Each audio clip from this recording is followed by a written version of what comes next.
Imagine a place where every scroll, every piece of knowledge, every discovery of the ancient world was stored. A place so vast and mysterious that scholars traveled from distant lands just to study there.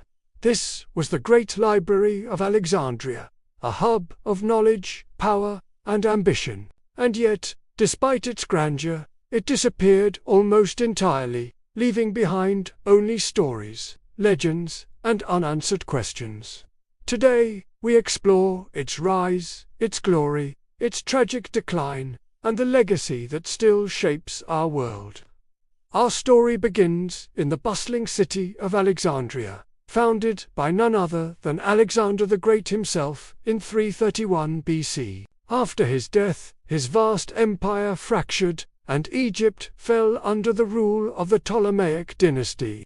It was Ptolemy II, a ruler with a deep passion for learning, who commissioned the construction of the Great Library. This wasn't just a standalone building. It was the heart of a much larger research institution known as the Mausiana Temple, dedicated to the Muses, the goddesses of arts and sciences. The vision was monumental, to collect all of the world's knowledge under one roof. Think about that for a second. Every ship that sailed into Alexandria's magnificent harbor was reportedly searched for books. Any scrolls found were taken to the library, where scribes would meticulously copy them.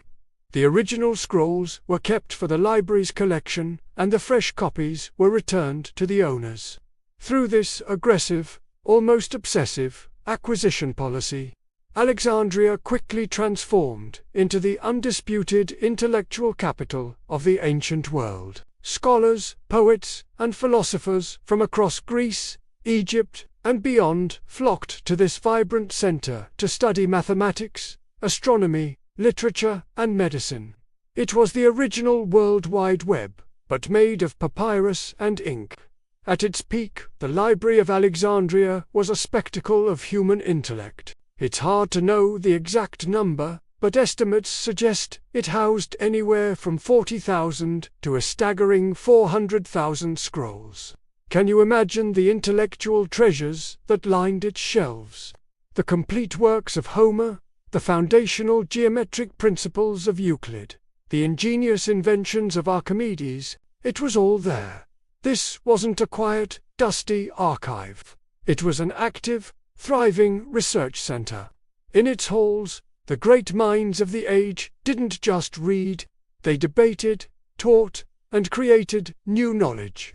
It was here that Eratosthenes, a librarian and scholar, calculated the circumference of the earth with astonishing accuracy, using little more than sticks, shadows, and brilliant deduction. It was here that Hipparchus mapped the stars and laid the groundwork for trigonometry. And centuries later, it was in this city that Hypatia, a brilliant female mathematician and philosopher, would teach and inspire, becoming a symbol of intellectual pursuit against a backdrop of rising intolerance. Picture it. Long halls filled with sunlight, streaming through high windows, scribes working late into the night by candlelight, and courtyards buzzing with the energy of students and masters locked in debate.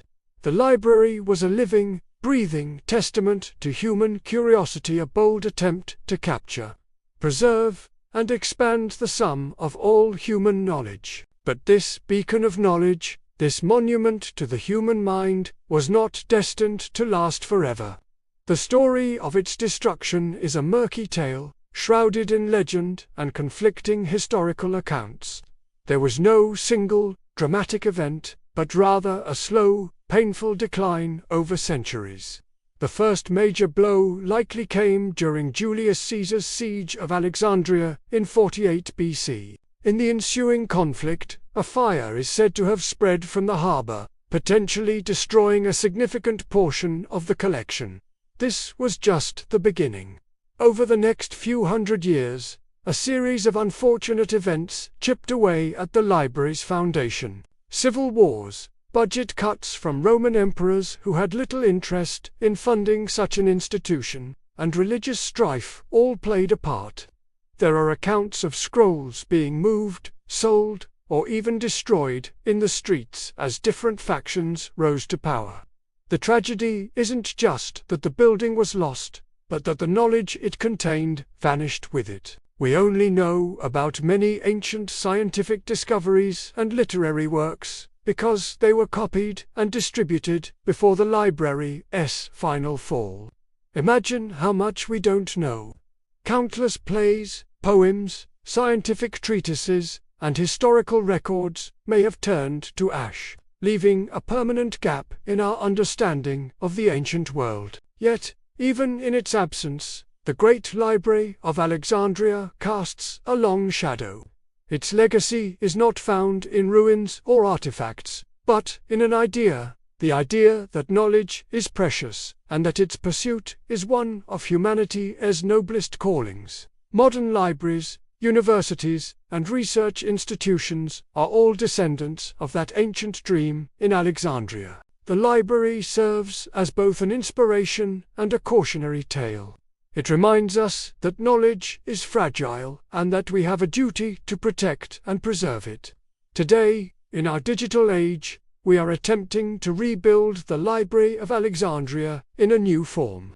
Digital archives, online encyclopedias, and global databases are all echoes of that ancient ambition to collect and share the world's information. Every time we look up a fact online, read an e-book, or access a scientific journal, we are participating in that legacy.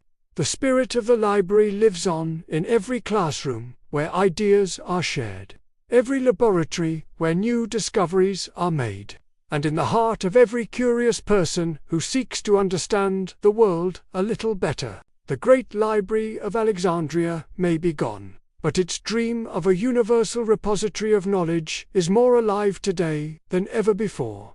Thank you for watching. If you enjoyed this journey into the past, don't forget to like, subscribe, and hit the notification bell for more stories from history.